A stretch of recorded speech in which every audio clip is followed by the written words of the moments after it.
Halo? Belum, Pak. Belum. Nah, terus Masih daring. prakteknya masih daring.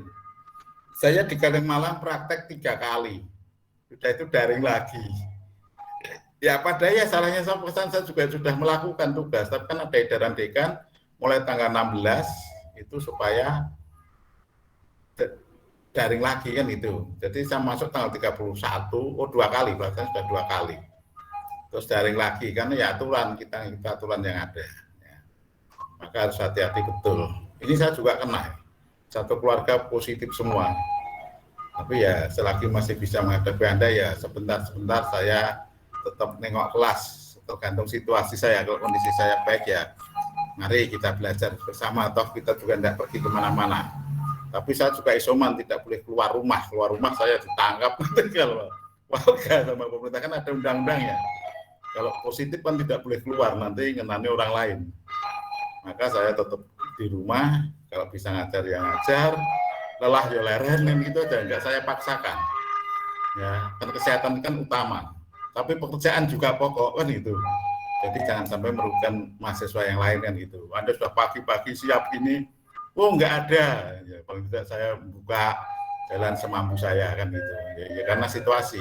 Kalau saya ya oke-oke saja. Baik, mari kita lihat puilnya dulu. Ya.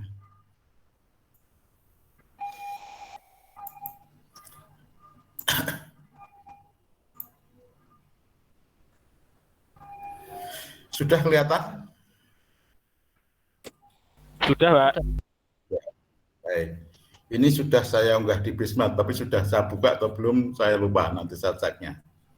Ya. Judul yang kita pelajari pada pagi hari ini yaitu masalah peraturan instalasi listrik. Kita ingat sejarahnya, ya.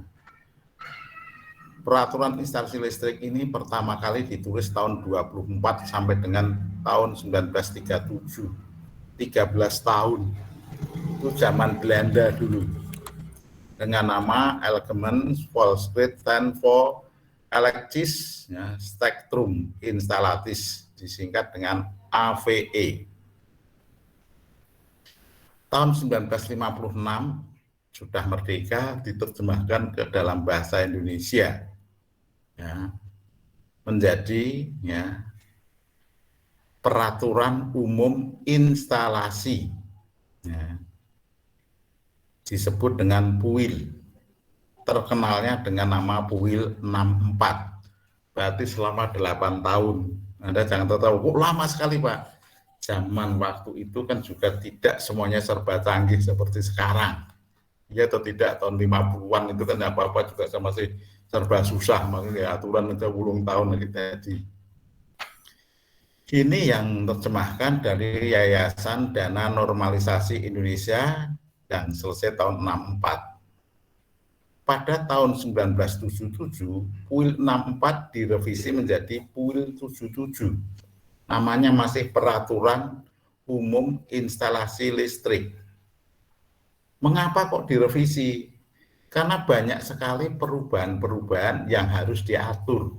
Ya. Karena yang namanya aturan itu kan banyak sekali, perkembangan teknologi itu kan banyak sekali, maka mengikuti.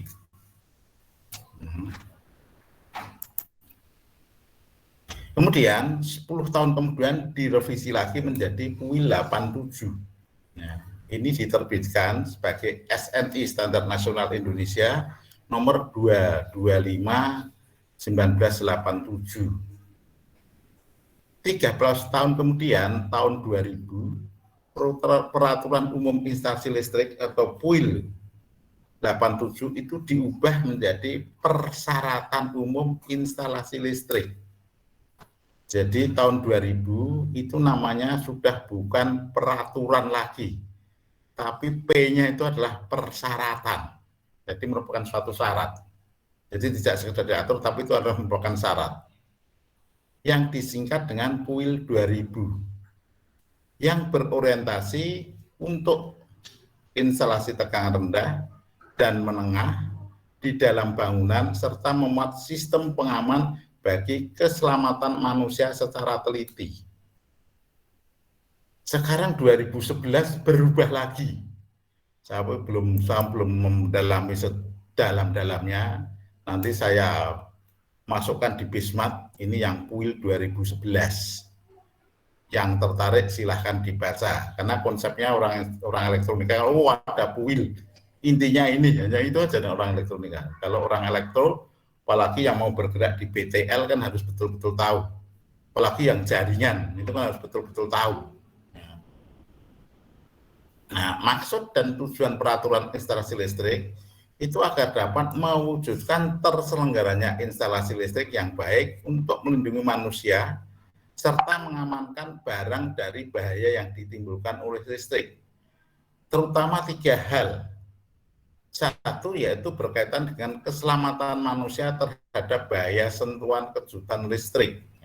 Terhadap bahaya sentuhan serta kejutan. Banyak orang kesetrum. Benar nggak ini? Teknologinya maju gini, banyak ngenani orang kan juga jadi masalah. Maka ini adalah menjadi tujuan. Kedua, keamanan instalasi beserta peralatan listriknya. Barangkali Anda sering dengar kebakaran. Kan seringkali berita-berita itu. Kambing hitamnya umumnya yang ditunjuk adalah listrik, hubung singkat. Biasanya kan di sana. Kemudian gedung dan serta isinya terhadap kebakaran akibat instalasi. Jadi yang utama, maksud dan tujuan itu adalah manusianya, keselamatan manusianya. Yang kedua, instalasi dan peralatannya.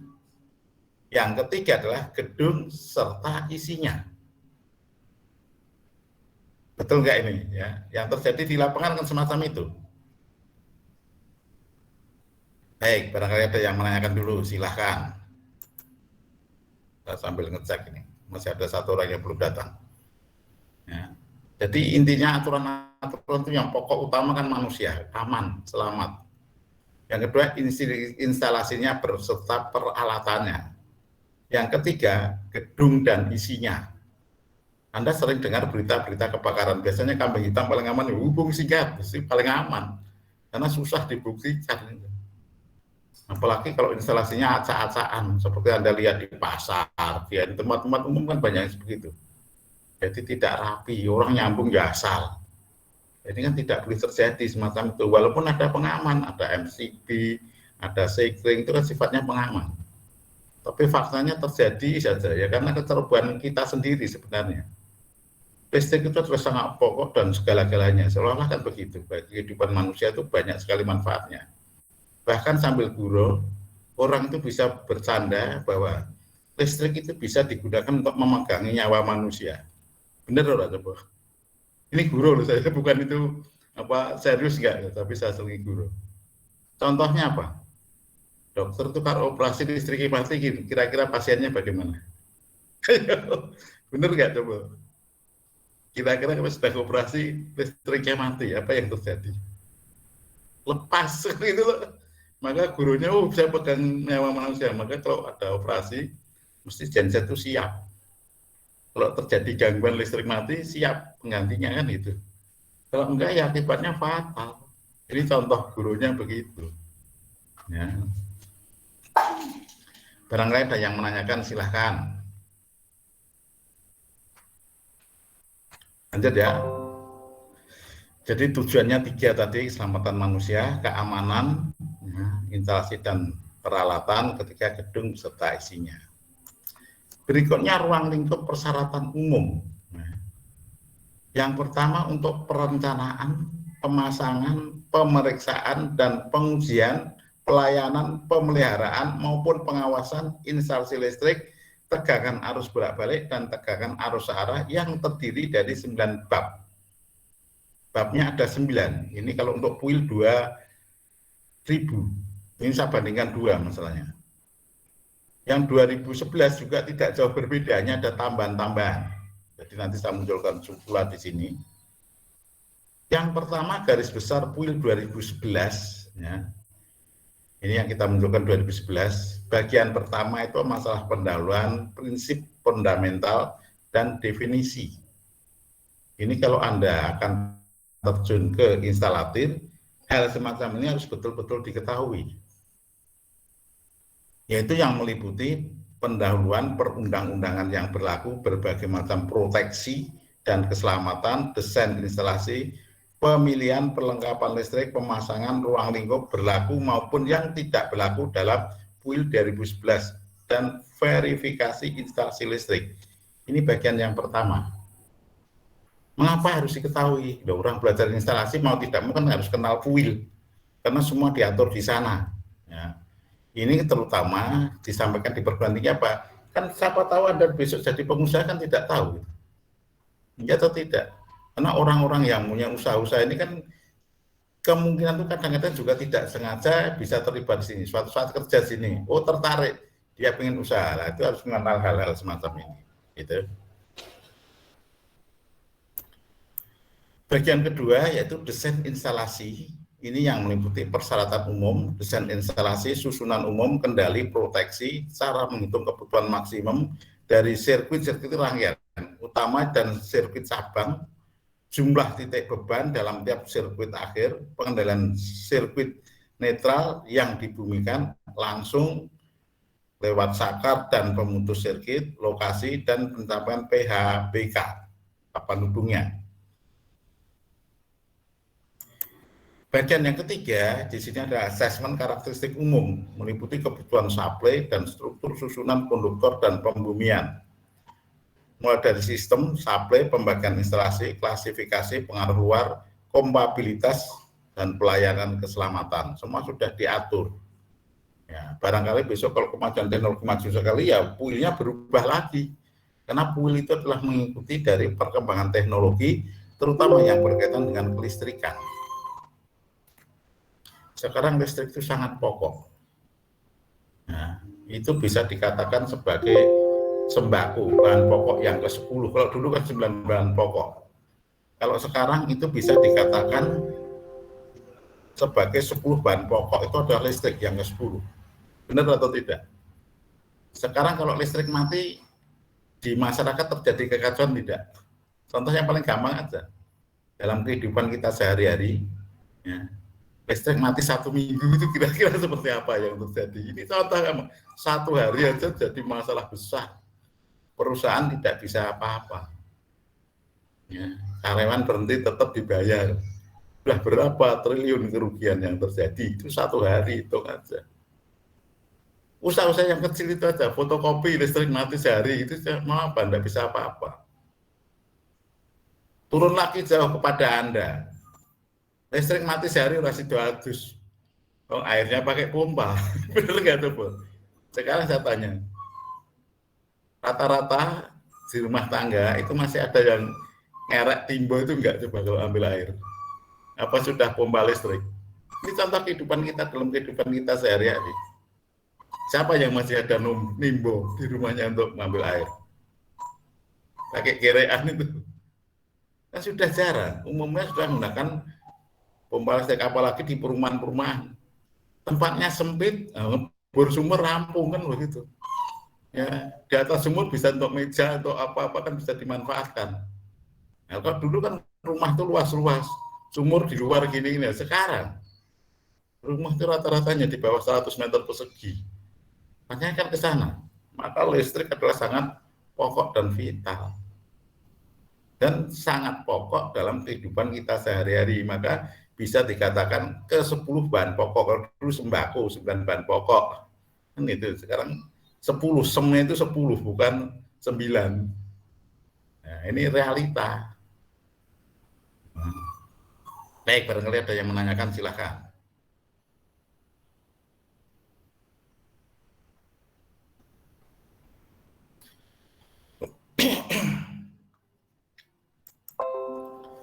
Ini bagian ketiga. Bagian keempat di sini adalah proteksi untuk keselamatan, proteksi terhadap kejut listrik. Jadi keamanan sebagai bahan proteksinya. Jadi meliputi persyaratan penting mengenal proteksi terhadap kejut listrik, termasuk proteksi dasar. Proteksi dasar sentuh langsung, proteksi gangguan, proteksi terhadap sentuh tidak langsung dari manusia, ternak. Standar ini juga mencakup penerapan koordinasi persyaratan ini yang berkaitan dengan pengaruh eksternal. Maka keamanan sangat ditentukan. Nah, Berikutnya 442, ini proteksi untuk keselamatan proteksi terhadap efek termal yang berkaitan dengan panas, logikanya begitu. Manusia, perlengkapan, dan bahan yang berdekatan dengan perlengkapan listrik harus diberi proteksi terhadap efek berbahaya dari panas yang dihasilkan oleh perlengkapan listrik atau radiasi termal, terutama efek pembakaran atau penurunan mutu, resiko luka bakar, dan pemburukan fungsi keselamatan. Ini dari perlengkapan yang terpasang.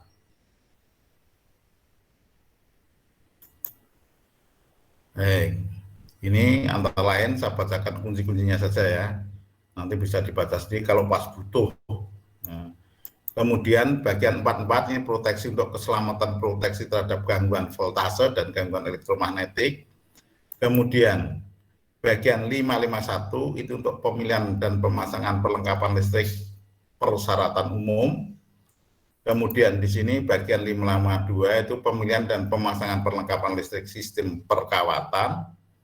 Kemudian bagian 553 itu pemilihan dan pemasangan perlengkapan listrik dan isolasi, penyaklaran dan kendali. Yang bagian 554 itu pemilihan dan pemasangan perlengkapan listrik dan susunan pembumian. Kemudian 555 itu pemilihan pemasangan perlengkapan listrik dan perlengkapan lain. Kemudian 510 itu pemilihan dan pemasangan perlengkapan listrik dan perlengkapan listrik. Kemudian bagian 6 itu verifikasi. Bagian 7 itu pemilihan pemasangan perlengkapan listrik, konduktor, dan pemasangannya. Kemudian bagian 8 itu ketentuan untuk berbagai ruang instalasi khusus. Ini semuanya sudah ada aturannya. Bagian 9 itu pengusahaan instalasi listrik. Ini juga sudah ada. Ini PUIL 2011. Yang 2000 ini intinya ini. Ya, ruang lingkup persatuan instalasi listrik. Ya. Jadi ada ini terus, nah ini bagian 1 itu pendahuluan, ini juga ada 9, bagian 2 persyaratan dasar, bagian 3 proteksi dan keselamatan, bagian 4 perencanaan instalasi yang membedakan ini sebetulnya, bagian 5 perlengkapan listrik, bagian 6 PHB, bagian 7 penghantar dan pemasangan, bagian 8 adalah ketentuan untuk berbagai ruang, bagian 9 adalah pengusaha instalasi listrik. Ya, ini saya bandingkan 2 PUIL antara PUIL 2000 dan 2011. Baik. Barangkali ada yang mendiskusikan, silahkan. Nanti silahkan dibaca di Bismart. Ini adalah hal-hal yang perlu saya sampaikan untuk gambaran umum pada mahasiswa yang mempelajari instalasi. Orang belajar instalasi sedikit banyak harus mengenal PUIL. Ya, persyaratan umum instalasi listrik. Barangkali ada yang menanyakan, yang tahun 2000 juga ada 9 bab, tahun 2011 juga ada 9 bab. Ya, nanti kalau mau butuh baru silahkan dibuka, kalau saat ini ya sekedar tahu saja. Karena secara kehidupan sehari-hari kan belum Anda gunakan. Siapa tahu anak D4 terlibat masuk di PLN, apa itu kan banyak sekali terjadi semacam itu. Nah, kan juga ada anak D3 itu masuk di PLN. Di Lombok yang ditempatkan, namanya Kukuh, saya masih ingat itu anak Mundilan. Ya, mereka tidak tahu nasibnya di kemudian hari. Siapa yang sudah tahu nasibnya di kemudian hari saya harus jadi ini kan juga nggak tahu. Nah, ini yang bisa saya sampaikan, nanti silahkan dibaca sendiri ya. Saya tidak boleh lama-lama, harus banyak istirahat masalahnya itu. Terus terang saya dan sekeluarga itu positif semua hari. Ya harus hati-hati. Jadi saya tetap masuk, tapi saya tidak akan lama-lama. Harus banyak istirahat, harus banyak minum vitamin, harus minum air hangat, kan gitu, supaya kita tidak drop. Pengajar saya tetap saya lakukan. Jadi jangan sampai putus sama sekali juga jangan, tapi kalau suruh maksimum jangan. Ini nanti sebentar lagi rapat. rapat artinya luring, saya terus minta daring, akhirnya dipecah karena dosen juga banyak yang kena. Tidak hanya mahasiswa, dosen juga banyak yang kena. Satu jurusan itu setahu saya sekeluarga, temannya Bumi satu keluarga, satu keluarga, banyak yang kena ini. Informasi yang saya tangkap. Yang lain-lain juga, ya gimana lagi, memang baru wabah ya mau bagaimana lagi. Baik, nanti silahkan dibuka di Bismart, barangkali kalau ada yang mau disaringkan saya tanggapi, kalau enggak saya akhiri. Kita mulai aktif minggu depan. Pak, belum terbuka Pak yang di Bismartnya. Gimana belum? Belum. Coba tak buka sebentar ya. Saya lupa mungkin. Jadi biar Anda sekalian tahu. Bismart.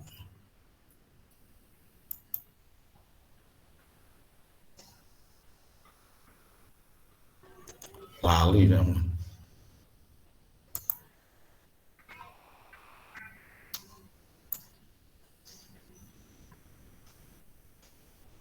Oh iya masih.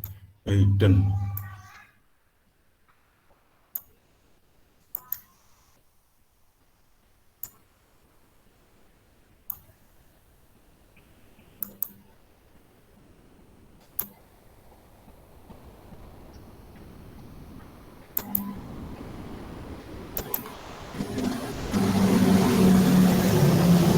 Sudah, silahkan dicoba. Sudah bisa? Listrik lagi tuh ini. Butuh listrik nggak? Buka Bismart, butuh listrik. Sudah bisa? Sudah Pak. Ayo. Listrik lagi bukan? Termasuk 10 bahan pokok enggak? Coba. Jadi apa-apa sekarang tinggal klik-klik, saya lupa buka. Kita sudah bisa lihat.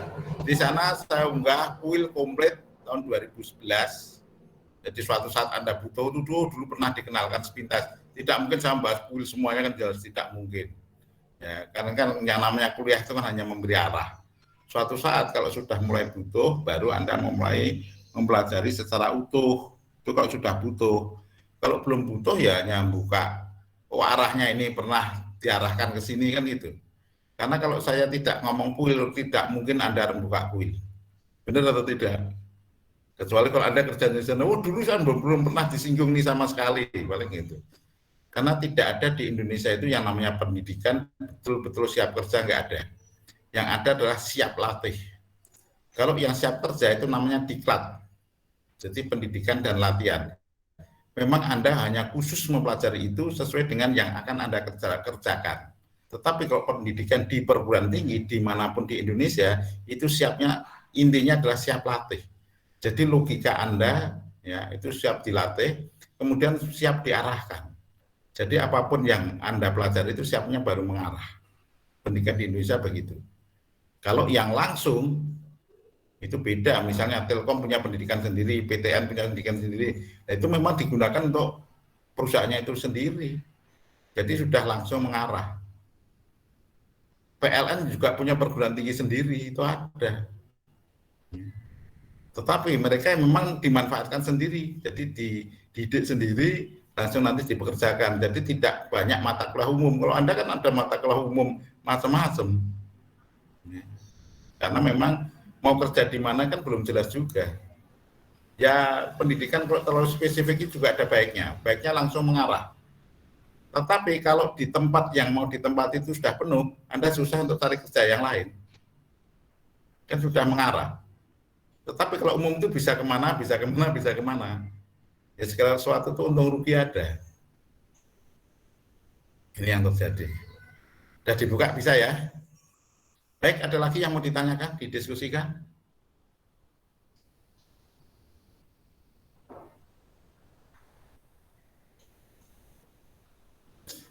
Cukup saya harus istirahat, ya. Tidak boleh lelah-lelah. Ya. Ini saya sore nanti juga ngajar, siang ini juga masih ada aktivitas rapat. Ya sebentar-sebentar saya masuk, kalau saya sudah fit sehat ya oke, saya juga masuk. Ketemu mahasiswa kan seneng, guru itu kan ketemu mahasiswa ini kan seneng. Karena apa, terjadi interaksi, tersalurkan kan begitu. Tapi justru libur lama kan juga masalah. Jadi tetap ada komunikasi, terbiasa dengan komunikasi, ngomong, kerja, langsung di rumah itu kan juga terus nggak enak rasanya. Karena ada COVID itu di rumah itu banyak orang stres. Iya, kalau bayangnya kerja kesel di rumah seneng banget libur. Tapi nak libur terus ya stres orang itu. Pengen punya aktivitas, bisa Anda lihat aja. Orang sekarang suruh piknik senengnya rakaruan. Benar nggak? Mati aja. Walaupun ada resiko-resiko. Ya. Kenapa? Kalau terlalu tidak beraktivitas, tidak keluar, itu juga banyak permasalahan. Karena kita itu makhluk sosial, bukan makhluk individu.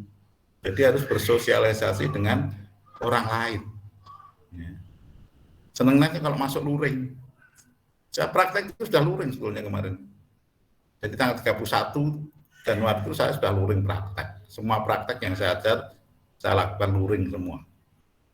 Terus kemarin ada edaran, tanggal 16 suruh daring, ya sudah, baru saya mulai daring lagi.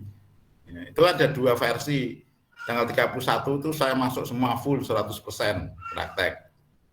Terus kemudian 1 minggu kemudian ada edaran rektor bahwa boleh masuk 50%, mahasiswa saya potong. 50% yang masuk surat edarannya saya kirim, kan gitu. Ada edaran lagi, harus daring. Ya, tanggal berapa itu? Selasa itu datanya, suruh daring tanggal 16 sampai dengan 15 Maret. Ya, kita ngikuti kan, kita dikendalikan. Dan itu tujuannya baik, kalau saya oke-oke saja. Suruh luring yang makan luring, suruh daring ya daring, luring 50% ya 50%, 100% ya 100%. Oke, tidak masalah. Itu ya. Baik, nanti silahkan dibuka di Bismart, pelajari. Kegiatan kita hari ini kita akhiri, saya juga harus tidak boleh lelah-lelah. Kita tutup dengan doa syukur, kita saling mendoakan, saya dan keluarga saya segera sehat. Anda semua, beserta keluarga Anda juga tetap sehat-sehat semua. Kita tutup dengan doa syukur mulai. Cukup, sampai jumpa. Saya lihat di sini ada 33 mahasiswa, berarti ada satu yang tidak masuk. Siapa ya? Ada yang tahu? Saya ngecek satu persatu kan susah.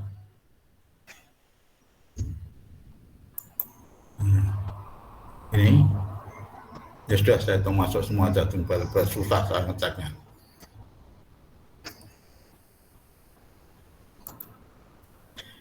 Baik, selamat pagi, sampai jumpa di lain kemudian di kesempatan yang akan datang. Terima kasih, Pak. Ya, Terima kasih, saya keluar Pak. ya. Sama-sama Mas. Ya. Maaf saya nggak penuh full isinya ya. Saya harus jaga kesehatan semuanya. Ya. Saya keluar ya. Iya, Pak.